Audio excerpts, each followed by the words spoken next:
Assalamualaikum warahmatullahi taala wabarakatuh. Hari ini kita akan belajar mengenai sejarah tingkatan 1 bab 4, mengenali tamadun. Okey, dalam bab 4 ini kita akan belajar 3 subtopik. Okey, yang pertama ialah maksud tamadun. Yang kedua, konsep tamadun. Okey, konsep tamadun menurut pandangan Islam dan pandangan Barat. Dan yang ketiga, ciri-ciri tamadun awal. Okey, kita mula dengan bab 4.1. Okey. Tamadun secara umumnya bermaksud ataupun merujuk kepada pencapaian tertinggi masyarakat dalam pelbagai bidang yang didorong oleh daya kreatif dan juga inovasi. Okey. Penting ke tamadun ni? Penting. Okey, tamadun ni penting bagi membina kemajuan dan kemodenan yang teratur dalam sesebuah masyarakat. Okey, seterusnya kita nak tengok maksud tamadun mengikut bahasa. Okey, maksud tamadun mengikut bahasa, so ada 4. Okey, ada 4 maksud mengikut bahasa, 4 bahasa. Okey, yang pertama ialah maksud tamadun mengikut bahasa Yunani. Okey, dalam bahasa Yunani, tamadun disebut juga sebagai sivitas. Okey, di mana maksud sivitas ini ialah bandar atau kota. Ia juga bermaksud tahap kemajuan yang dicapai dalam bidang kebudayaan, sistem kerajaan, sains dan juga industri. Okey, itu maksud Yunani dalam maksud tamadun dalam bahasa Yunani. Seterusnya bahasa Inggeris. Dalam bahasa Inggeris, tamadun disebut juga civilization. Civilization. Okey. So orang bertamadun kita kata civilized people. Okey. So apa maksud civilization? Civilization maksud dia ialah tahap pembangunan manusia dan organisasi yang paling maju. Okey, yang paling maju. Jadi, tahap pembangunan manusia dan organisasi yang paling maju dalam aspek apa? Okay, ia merangkumi pengetahuan, kesenian, kepercayaan, moral, undang-undang, adat dan juga kebolehan. Okay. Bahasa yang ketiga ialah bahasa Arab. Okay, dalam bahasa Arab ni ada 3 istilah yang digunakan untuk memberi maksud tamadun. Okay, yang pertama ialah mudun, madain, madana. Okay, sebenarnya dia daripada kata asas yang sama saja. Okay, daripada perkataan daripada huruf mim, dal dan nun. Mudun, madain, madana. So apa maksud mudun, madain dan madana ni? Okay, ketiga-tiga perkataan ni merujuk kepada tinggi budi bahasa serta pembukaan bandar. Okay, selain daripada perkataan mudun, madain dan madana, ada juga perkataan hadarah. Okay, yang memberi maksud berkaitan dengan tamadun juga. So apa maksud hadarah? Hadarah bermaksud kawasan daerah, kawasan daerah, kota, bandar, kampung dan juga kawasan yang digunakan untuk bercucuk tanam. Okay, so itu maksud hadarah. Dan ada satu lagi istilah dalam bahasa Arab ialah hadari. Okay, apa maksud pula hadari? Hadari bermaksud tanah atau rumah yang didiami oleh masyarakat. Okay. Satu lagi maksud bagi hadari ialah tahap kemajuan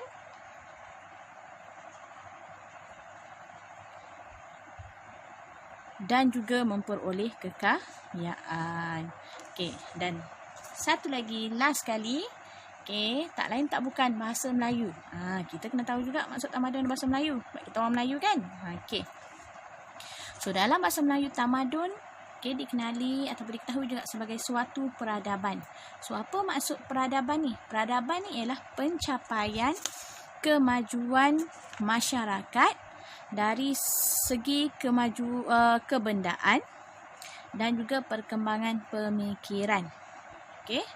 So perkembangan pemikiran ni meliputi bidang sosial, sosial, politik dan juga budaya. Ini pemikiran, perkembangan pemikiran. Manakala kemajuan kebendaan pula, seni bina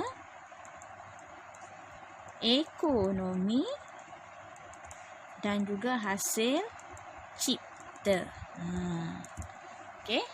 Jadi itulah keempat-empat maksud tamadun mengikut 4 bahasa, iaitu Yunani, Inggeris, Arab dan bahasa Melayu. Jadi secara ringkasnya kita tengok keempat-empat bahasa ini mendefinisikan tamadun berkaitan dengan tahap pencapaian tertinggi sesuatu masyarakat. Okey. Seterusnya kita beralih kepada 4.2.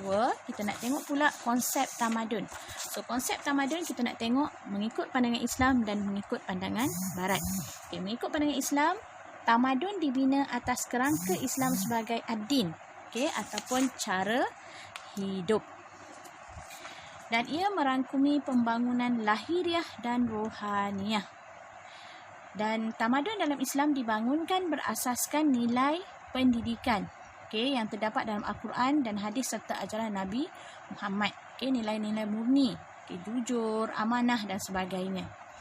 Manakala pandangan Barat pula, dalam pandangan Barat, tamadun ini merujuk kepada tahap masyarakat atau budaya yang kompleks.